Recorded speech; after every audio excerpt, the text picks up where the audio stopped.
إن الحمد لله نحمده ونستعينه ونستغفره ونعوذ بالله من شرور أنفسنا ومن سيئات أعمالنا من يهده الله فلا مضل له ومن يضلل فلا هادي له وأشهد أن لا إله إلا الله وحده لا شريك له وأشهد أن محمدا عبده ورسوله صلى الله عليه وعلى آله وأصحابه وسلم تسليما كثيرا أما بعد kemi arrit, do të thënë, ka fundi I librit Kashfu Shubuhat të autorit Sheikhul Islam Muhammad ibn Abdul Wahhab rahimahullah me komentimin e Sheikh Salih ibn Fawzan al-Fawzanit hafidhahullah. Kemi arrit deri te fjalët e autorit rahimahullah ku ka thënë walahum shubhatun ukhra. Do të thënë ata kanë dhe tjetër dyshim. Do thotë këto dyshimet e fundit bajnë fjalë për do të thënë raste kur ata dorëzohen se kjo që e bajnë, do të thënë lutja e varreve, kërkimi I ndihmës prej varreve kështu me radhë, ose banja disa ibadeteve si kurbani, tawafi, e të ngjashme, do të thënë ata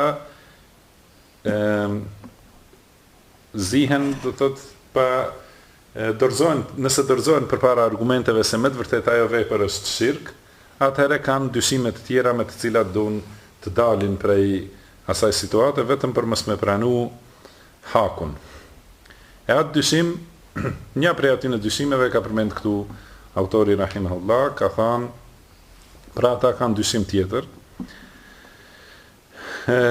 që thonë se pejgamberi sallallahu alaihi wasallam e ka qortu shumë ashpër Usama ibn Zaidin radhiyallahu anhuma kur ai e ka vra një njeri që ka thënë la ilaha illallah. Edhe I ka thënë, ja ka përsërit shumë herë, e qataltahu ba'da ma qala la ilaha illallah. Do të thënë ai vrave pasi tha la ilaha illallah. Edhe do të thënë kjo ka qenë qortim për pejgamberit sallallahu alaihi wasallam. Dhe me këtë duan të argumentojnë se nëse njeriu thot la ilaha illallah, pra nuk lejohet vritet, do të thonë rrjedhimisht nuk lejohet që të llogaritet kafir, mosbesimtar. Nëse thot la ilaha illallah, pa marrë parasysh se çka ka bërë, do të thotë se nuk bëhet kafir. Gjithashtu e kanë dyshimin lidhje me hadithin ku ka thënë pejgamberi sallallahu alaihi wasallam umirtu an uqatila an-nasa hatta yaqulu la ilaha illa Allah. Do të thënë jam I urdhëruar që t'i luftoj njerëzit derisa të thonë la ilaha illa Allah. Do të thënë deri në atë moment kur ta thonë, atëherë kanë dalë pi kufrit edhe më nuk lejohet mi luftu. Pra kështu e komentojnë ata.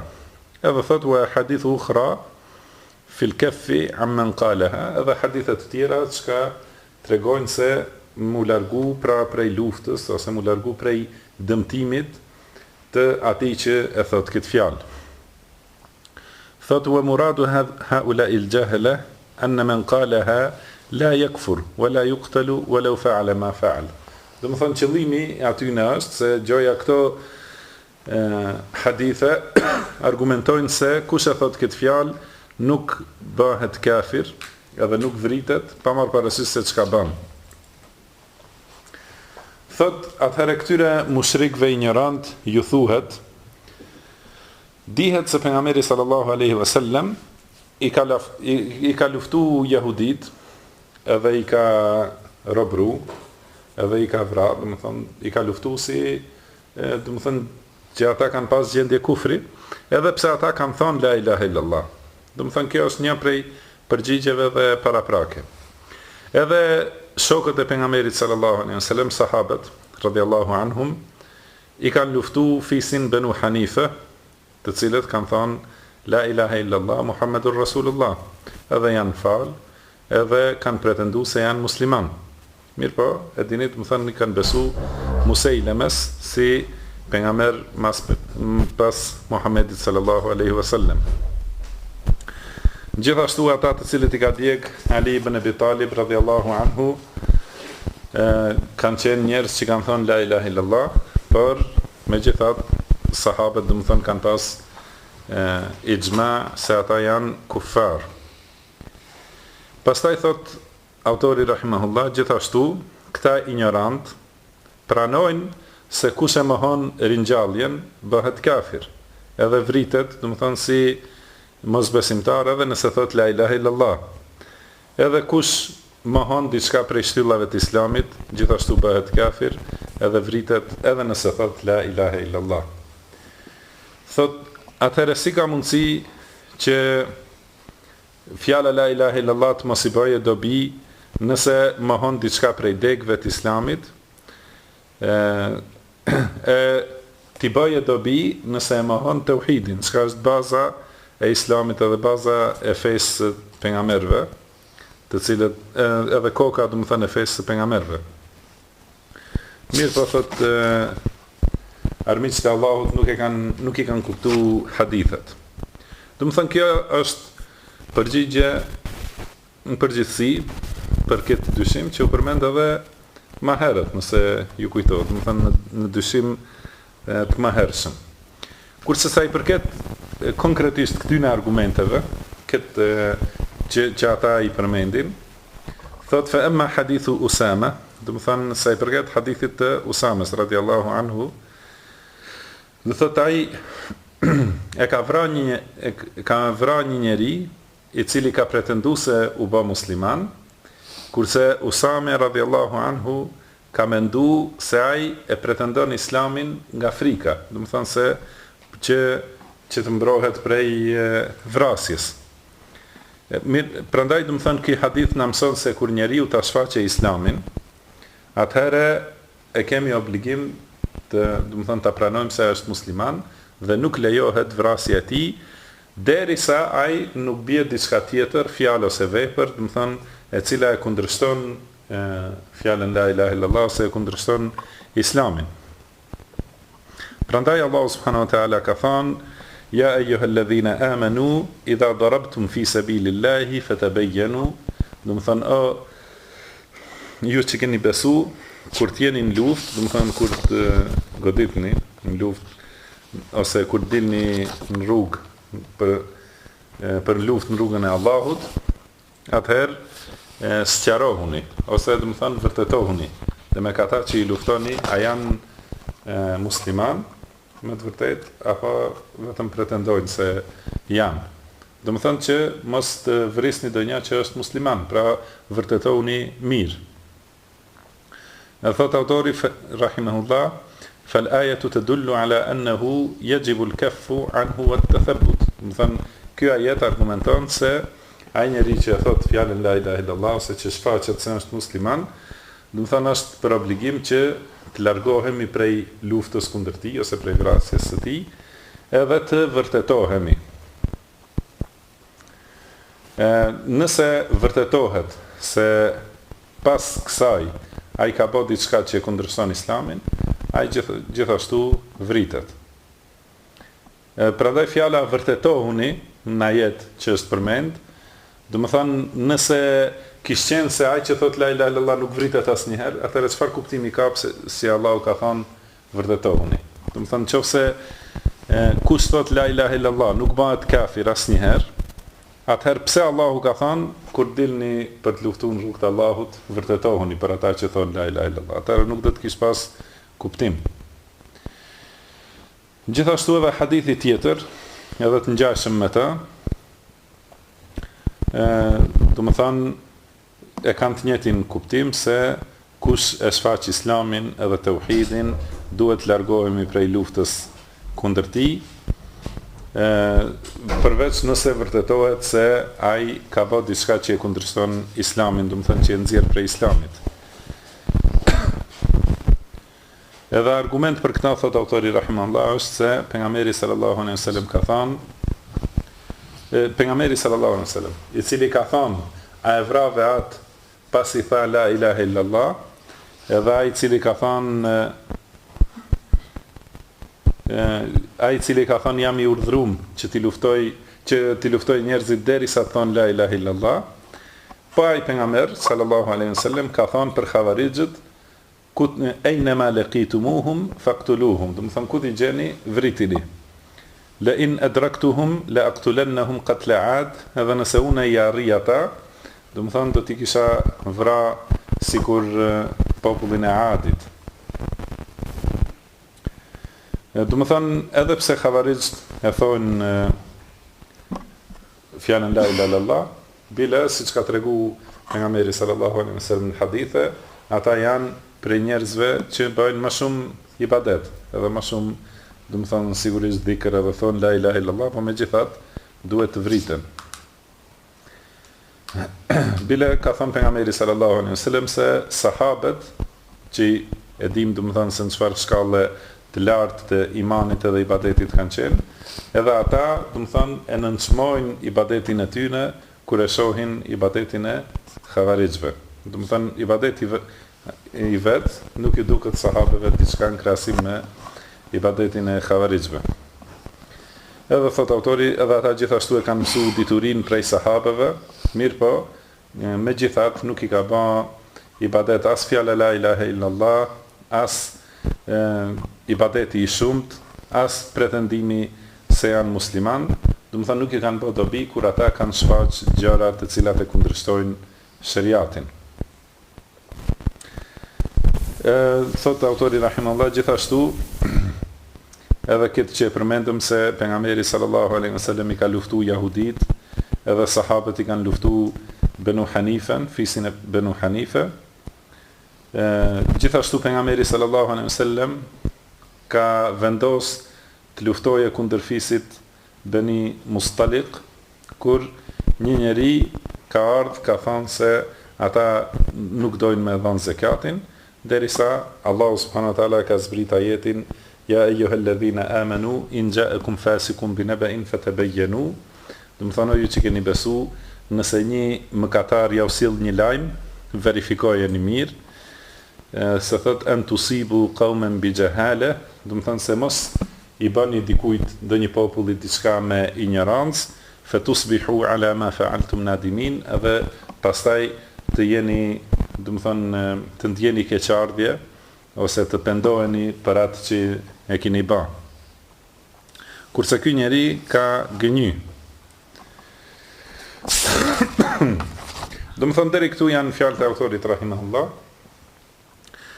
Sheikh Fauzani hafidhahullah i komenton këto fjalë, edhe tregon se kjo është një prej dyshimeve të mushrikëve, adhuruesve të varreve, të cilët pretendojnë se janë musliman, edhe pretendojnë se adhurimi ndaj varreve dhe kërkimi i ndihmës prej të vdekurve nuk është, domethënë këto të gjitha këto çështje, kërkimi i shpëtimit, domethënë edhe kërkimi i zgjidhjes së problemeve prej të vdekurve ose prej njerëzve që nuk janë prezent, domethënë ata thonë se të gjitha këto punë nuk e nxjerrin njerin prej islamit, përderisa ai që i bën këto thot la ilaha illallah. Edhe për këtë argumentojnë me këto hadithe që i përmendëm, domethënë se Zeid ibn Thabit radhiyallahu Usama ibn Zeid radhiyallahu anhuma, pra ka vrarë një njeri që ka thënë la ilaha illallah, edhe pejgamberi sallallahu alaihi wasallam e ka qortu ashpër. Edhe siç tham, domethënë, pra argumentojnë me këtë edhe me hadithin tjetër që u përmend, ku ka thënë pejgamberi sallallahu alaihi wasallam, jam i urdhëruar që ti luftoj njerëzit derisa të thonë la ilaha illallah. Kur ta thonë këtë fjalë, atëherë e kanë të mbrojtur prej meje gjakun dhe pasurin, përveç me të drejtën e saj, me hakun e saj, do të thonë të kësaj fjale, edhe kurse llogarinë e kanë te Allahu.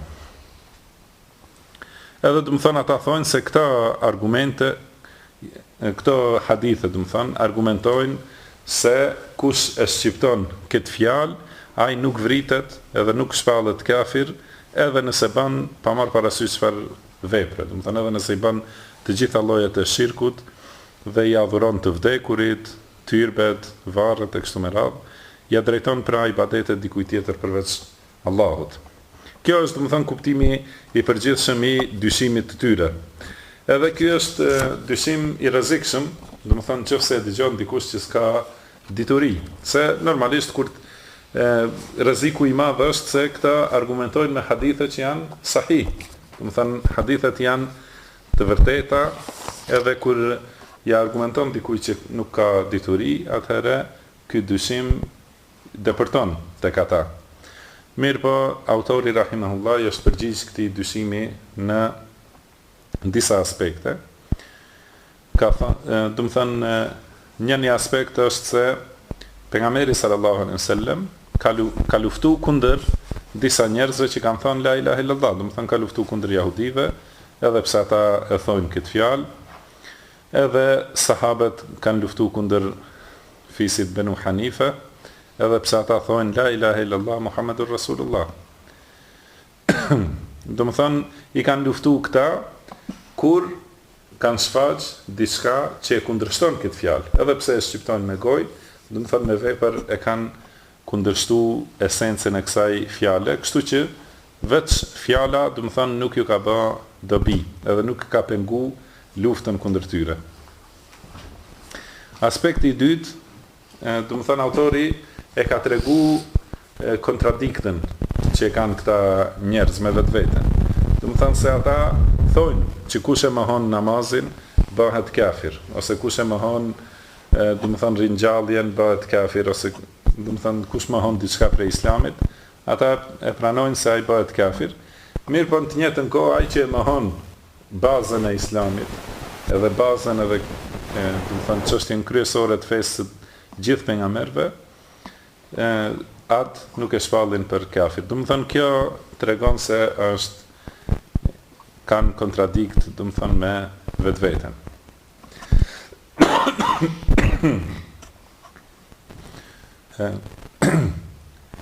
Aspekti i tretë tregon autori rahimahullah se hadithi i Usame ibn Zeidit radhiyallahu anhuma nuk është ashtu si e komentojnë ata.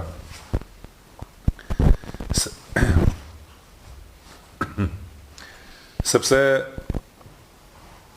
kush thot la ilaha illallah, do të thonë ai bëhet musliman, edhe llogaritet si musliman. Edhe prandaj do të thonë nuk lejohet të luftohet, edhe nuk lejohet të shpallet për kafir, përderisa nuk është pa diçka që e kundërshton këtë fjalë. Do të thonë Zeidi, Usame ibn Zeidi radhiyallahu anhu, do thotë e ka vrarë një njeri që posa ka thonë la ilaha illallah. Do thonë nuk ka pas diçka që e ka kundërshtuar këtë fjalë, kurse ne e sqarojmë se mushrikët e kohës tonë, të cilët i luten të tjerëve përveç Allahut subhanahu wa taala, do të thonë kundërshtojnë esencën e kësaj fjale. Aspekti i katër që e ka përmend është ajeti ku ka thënë Allahu, do të thonë ja ayyuhalladhina amanu idha darabtum fi sabilillahi fatathabbatu. Do të thonë o ju që keni besu, kur delni për të luftuar në rrugt të Allahut, sigurohuni ose vërtetohuni. Do të thonë se Allahu ka urdhëruar që ushtria e muslimanëve të vërtetohet, të verifikojë, do të thonë gjendjen e atyre që thonë la ilaha illallah. E nëse nuk lejohet që të vriten ata që thonë la ilaha illallah, edhe nuk lejohet të shpallen për kafir, atëherë nuk kish pas nevoj me pas thanë vërtetohën. Aspekti i pestë që e ka përmend autori është për çështjen e xhavarixhve, për të cilët pejgamberi sallallahu alaihi wasallam ka urdhëruar që të vriten kudo që të shihen. Edhe pse për ta ka thënë se bajnë shumë ibadet, edhe normalisht se përmendin fjalën la ilaha illallah shumë. Edhe në realitet ata pretendojnë se krejt ato devijime që i bajnë për fjalën la ilaha illallah. Edhe sahabët kanë luftu kundër xhavarixhve, edhe pse xhavarixhët, do të thonë, e kanë mësu diturin, do të thonë e kanë marrë prej sahabëve. Mirë po, më vonë kanë deviju. Edhe aspekti i gjashtë që e ka përmend është ndodhia me fisin Banu Mustaliq, ata janë një fis që kanë hi në islam, edhe pejgamberi sallallahu alaihi wasallam e ka dërguar njanin që me mbledh zakatin prej tyre, se kjo është një prej obligimeve të njerëzve ndaj Allahut subhanahu wa taala, po që është patjetër t'ia japin pushtetarit. Do të thënë edhe në atë rast ka qenë pejgamberi sallallahu alaihi wasallam, edhe ka dërguar një njeri që ta mbledhë zakatin prej fisit Banu Mustalik, kurse ai nuk ka shku deri atje, është kthy prapë në Medinë, edhe i ka thënë pejgamberit sallallahu alaihi wasallam se ata mohojnë me dhënë zakatin, edhe nuk lejojnë me mbledh prej tyre. Atëherë pejgamberi sallallahu alaihi wasallam ka vendosur që t'i luftoje, do të thënë me mbledh ushtrim, me luftu. Mirë po, Allahu subhanahu wa taala ka zbrit ajetin që thotë ja ju alladhina amanu, do të thonë ju që keni besu, in ja'akum fasiqun binaba'in fatabayyanu, do të thonë kur t'ju vije një mëkatar, kur t'ju sjellë një lajm, vërtetoni, verifikojeni atë lajm, se an tusibu qauman bi jahala, do të thonë që mos t'i bëni ndonjë populli një të keqe me ignorancë, fatusbihu ala ma fa'altum nadimin, e pastaj do të të jeni do të thonë të ndjeni keqardhje ose të pendoheni për atë që e keni bërë me ignorancë. Pra do të thonë Allahu subhanahu wa taala ka urdhëruar që të verifikohet gjendja dhe lajmi që vjen. Edhe nuk ka thënë këtu se si nuk e ka qortu pejgamberin e tij sallallahu alaihi wasallam pse deshti me luftu disa njerëz që thonë la ilaha illallah, po e ka qortu, do të thonë, ose ka tërheq vërejtjen për atë se duhet me verifiku lajmin, sepse ai, do të thonë, ka gënjy. Pastaj edhe fjalët e fundit, ose edhe një dyshim tjetër, ka thënë autori rahimahullah, walahum shubhatun ukhra. Kanë edhe një dyshim tjetër, ata që bëjnë shirk. Edhe ai dyshim bazohet në atë që e përmendin, do të thënë hadithet ku ka treguar pejgamberi sallallahu alaihi wasallam për shefatin. Thotë se në ditën e gjykimit njerëzit do të kërkojnë ndihmë prej Ademit, pastaj prej Nuhit, pastaj prej Ibrahimit, pastaj prej Musait, pastaj prej Isait alayhimus salatu wassalam. Edhe të gjithë këta do të tërhiqen, do të thonë do të arsyetohen se s'mund ta bëjnë atë që kërkojnë ata, derisa të shkojnë te pejgamberi sallallahu alaihi wasallam, Muhamedi sallallahu alaihi wasallam, edhe në pejgamberi sallallahu alaihi wasallam do të thotë ana laha, do të thonë unë jam për këtë çështje. Edhe ata thonë kjo vërteton se me kërku ndihmë prej dikujt tjetër përveç Allahut, pra nuk është shirk. Përgjigjja për këta është, thot autori rahimahullah, subhana man taba'a ala qulubi a'da'ihi. Do të thënë i lartësuar qoftë Allahu, i cili ja ka vullos zemrat armiqve të tij. Kërkimi i ndihmës, thot autori rahimahullah, kërkimi i ndihmës prej krijesës, e cila ka mundësi ta bëjë atë të cilën e kërkon, këtë nuk e mohojmë. Askush nuk e mohon, do të thënë nuk e mohon një njeri i mençur. Si ka thënë Allahu subhanahu wa taala duke treguar për ndodhinë e Musait alayhi salatu wassalam, fastaghathahu alladhi min shi'atihi ala alladhi min aduwihi. Do të thonë ka kërkuar ndihmë ai që ishte prej përkrahasve të Musait alayhi salam, i ka kërkuar ndihmë kundër armikut. Do të thonë njeriu i gjallë kur e ka parë një njeri të gjallë, i ka kërkuar ndihmë që t'i ndihmojë kundër një kriminali. Gjithashtu thotë si që kërkon ndihmë njeriu prej shokut të tij, ose prej shokëve të vet, në luftë, ose në situata të tjera dhe në çështje tjera, për të cilat krijesat kanë mundësi.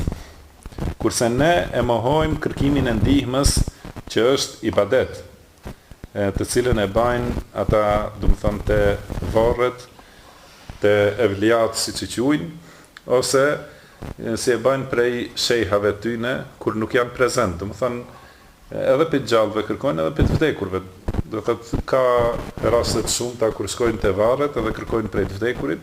Mirë po ka gjithashtu edhe raste të shumta kur janë larg prej shehit tine, që është gjallë, edhe kërkojnë ndihmë prej tij, edhe besojnë se ai i ndihjon ku është atje në vendin e vet. Do të thonë kjo është ajo që e mohojmë. E nuk e mohojmë që t'i kërkohet ndihmë një njeriu që është prezent edhe që ka mundësi me krye atë çështje. Pra do thot kur thot autori rahimahullah, kur ta kuptojmë këtë, atëherë na sqarohet se kërkimi i ndihmës prej pejgamberëve në ditën e gjykimit, domethënë është prej këtij lloji, thotë që shkojnë te pejgamberi, edhe kërkojnë që ai t'i lutet Allahut që ta fillojë llogarinë, edhe që, domethënë me qëllim që banorët e xhenetit të rahatohen prej vështirësive të qëndrimit, domethënë ditën e gjykimit. Edhe kjo lejohet në dunja dhe lejohet në ahiret. Domethënë lejohet me shku te një njeri, do thotë gjithashtu edhe në dunja lejohet me shku te një njeri i mirë, me të cilin ulesh edhe bisedon, të dëgjon, edhe i thu, lutju Allahut për mu, domethënë kjo nuk është shirk, është çështje e lejuar, megjithse domethënë është e urryer, nuk pëlqehet, po nuk është haram. Domethënë sidomos nëse bëhet fjalë për pejgamber, domethënë kur siç kanë shku sahabët te pejgamberi sallallahu alaihi wasallam, ajo jo që nuk është haram, po as nuk është e urryer, domethënë është plotësisht me vend, sepse lutja e pejgamberit përgjigjet. Edhe do të thotë sahabët kanë shku te pejgamberi sallallahu alaihi wasallam, edhe kanë kërku prej tij që t'i lutet Allahut përderisa ka qenë gjallë. Mirë, po pasi ka vdek pejgamberi sallallahu alaihi wasallam, askush prej sahabëve asnjëherë në asnjë rast nuk ka shku te varri i tij që të kërkoj prej tij diçka. Madje, do të thonë selefët, do të thonë disa pi sahabëve të vegjël që kanë me gjallë, edhe tabinët e mëdhej, kur është paraqit ky bidat që kanë shku te varri i pejgamberit sallallahu alaihi wasallam për t'ju lut Allahut. Do të thonë ka pas njerëz që lutje ndaj Allahut subhanahu wa taala kanë dashur ta bëjnë afër varrit pejgamberit sallallahu alaihi wasallam, kështu që të pranohet, do të thonë. Këtë çështje e kanë mohu dhe kanë qortu me ashpërsi selefët. E si, do të thonë si do të ishte rasti me lutjen e vet, do të thonë vet pejgamberin sallallahu alaihi wasallam me lut. Ajo s'ka dyshim se është edhe më, do të thonë dalesa për të është më ashpër sepse ajo është shirk.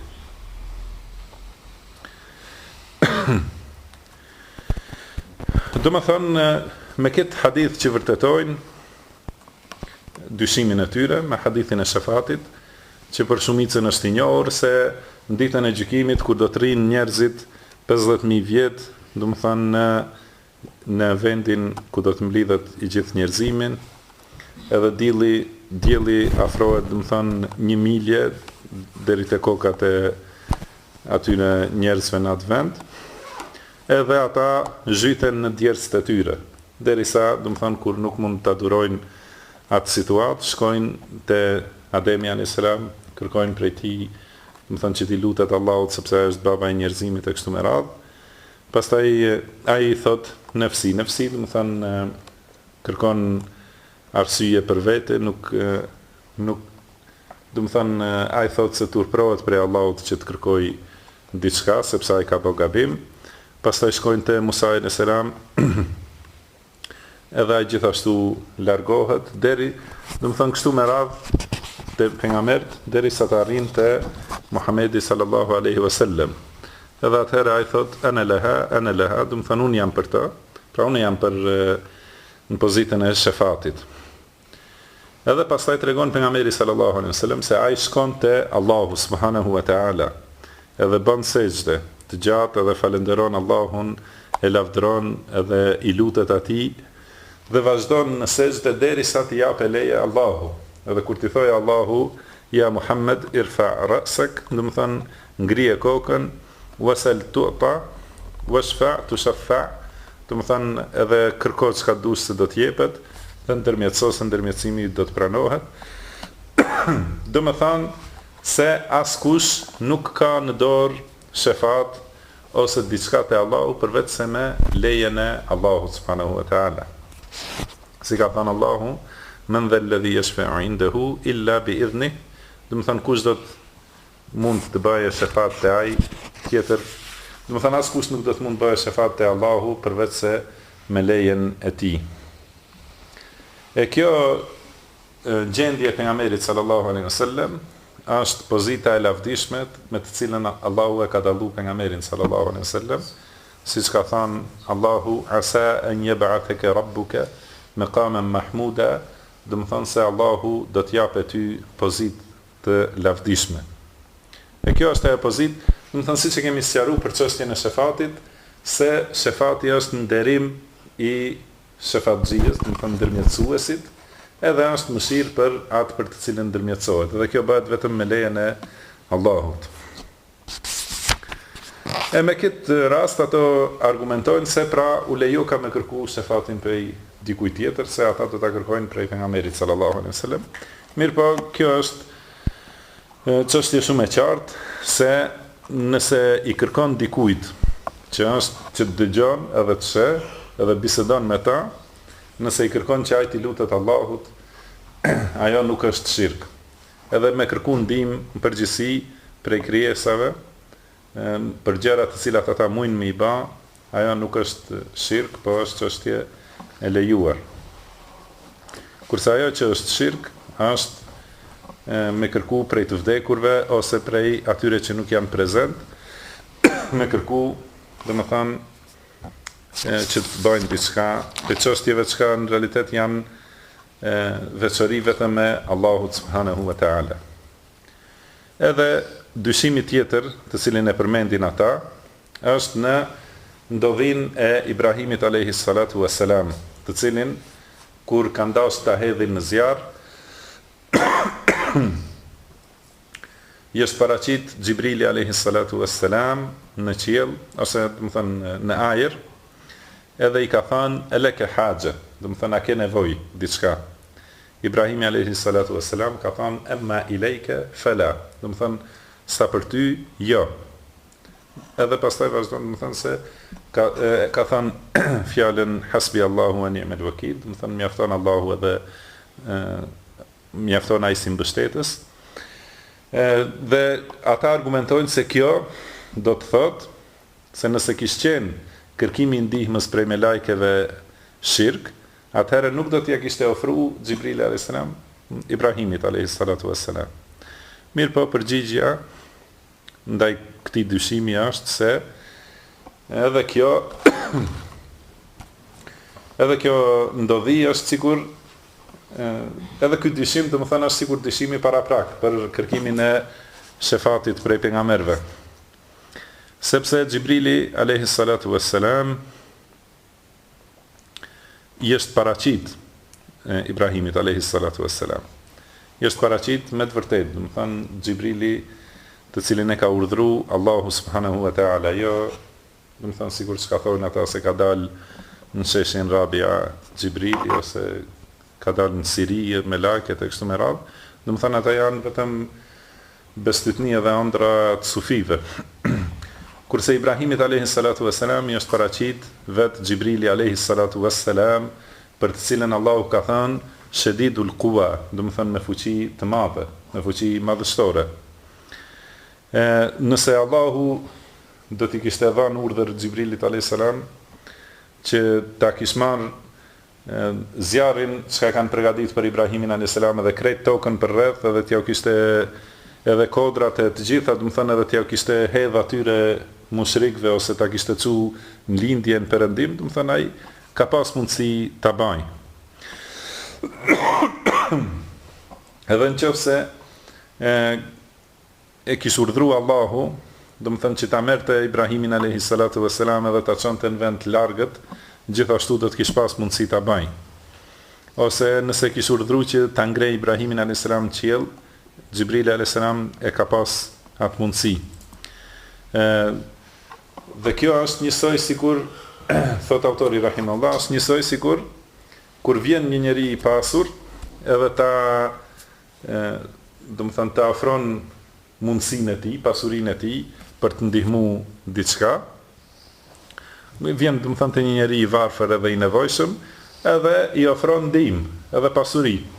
Do të thënë i ofron, do të thënë që t'i japë borxh ose që t'i japë dhurat, edhe t'ia plotësojë nevojat çka i ka. Kjo nuk është diçka, nëse ai e pranon atë ndihmë, do të thënë nuk është shirk.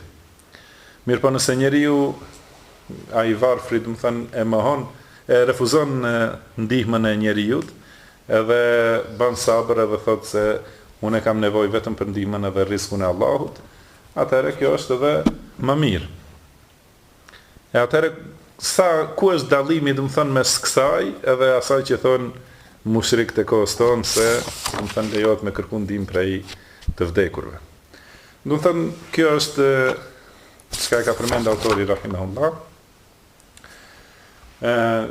Në ky rast nuk ka në asnjë mënyrë argument për dyshimet e tyre që thonë se lejohet me kërku ndihmë prej melajkeve ose njerëzve të mirë, sepse Xhibrili alayhi salatu wasalam i ka ardhur vet edhe i ka ofruar ndihmë Ibrahimit alayhi salatu wasalam.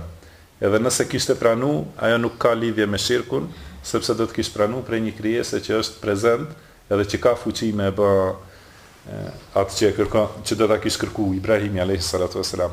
Mirë po, edhe këtu, do të thënë, ka tregu plotësinë ose përsosmërinë e tauhidit që e ka pas Ibrahimi alayhi salatu wasalam, se edhe në këtë rast i ka thënë Xhibrilit, nuk kam nevojë për ty, por kam nevojë vetëm për Allahun, edhe ka thënë hasbunallahu wa ni'mal wakil. Do të thënë, më mjafton Allahu edhe mbrojtës i mirë është ai. Kurse këto të cilët i lutin mushrikt, ka thënë Allahu, qul id'u alladhina za'amtum min dunillah, do të thënë lutjuni atyre që ju pretendoni përveç Allahut, se ata la yamlikuna mithqala dharratin fis samawati wala fil ard. Do të thënë ata nuk posedojnë asnjë grim në qiell ose në tokë. Kurse Xhibrili alayhis salam Allahu ka përshkruajtur se ka fuqi madhështore. Ose si ka thënë, do të thënë këtu që e ka përmend autori ajetin, thotë shedidul quwa, me fuqi të madhe. Ose në tjetër ajet ka thënë dhi quwwatin inda dhil arshi makin, do të thënë ka fuqi të madhe dhe ka pozitë lartë të të sunduesi i arshit. A për këta të cilët u luten mushrikt, ka thënë Allahu se ata nuk posedojnë as edhe një grim, as në qiell, as në tokë. Wa ma lahum fihima min shirk. Do të thënë as nuk kanë pjesëmarrje, do të thënë ortakri. Do të thënë as nuk posedojnë vetë diçka, as nuk kanë ortakri kur gjë në qiell e në tokë. Wa ma lahu minhum min dhahir, edhe Allahu nuk ka ndihmës prej tyre. Do të thënë as mënyra e tretë, se as nuk janë ndihmës dikujt.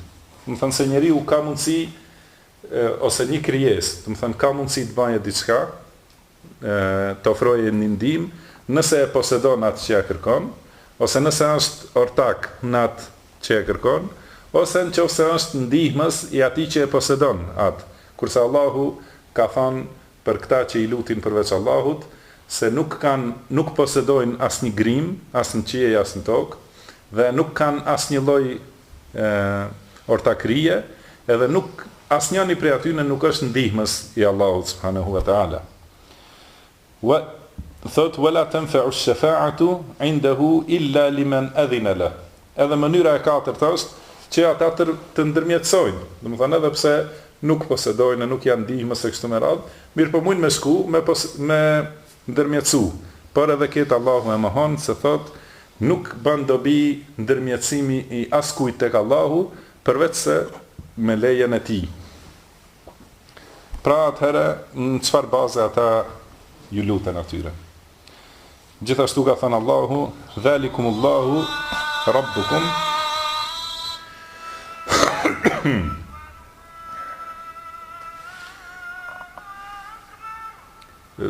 Dhe thot Allahu, dhalikumullahu rabbukum lahul mulk. Do të thënë, ky është Allahu Zoti juaj, atij i takon sundimi. Walladhina tad'una min dunihi ma yamlikuna min qitmir. Do të thënë, kurse ata që i lutni përveç Allahut nuk posedojnë asnjë grim. In tad'uhum la yasma'u du'aakum. Do të thënë, nëse ju i luteni atyre, ata nuk e dëgjojnë lutjen tuaj. Walau sami'u mastajabu lakum, edhe nëse sigur ta kishin dëgju, do të thënë nuk do të kishin mund të përgjigjen. Kështu që do të thënë krahasimi me këto hadithe, do të thënë si hadithi për shefatin ose hadithi, edhe pse ky hadithi për tregimin e Ibrahimit alayhi salatu wassalam nuk e di është tamam i saktë sahih apo do të thënë ka shkallë më të dobët, po sidoqoftë do të thotë nuk krahasohen ato ndodhi me këto të cilat i bajnë mushrikët e kohës tonë. Wallahu a'lam wa sallallahu wa sallama ala abdihi wa rasulihi nabiyina Muhammad wa akhiru da'wana anil hamdulillahi rabbil alamin.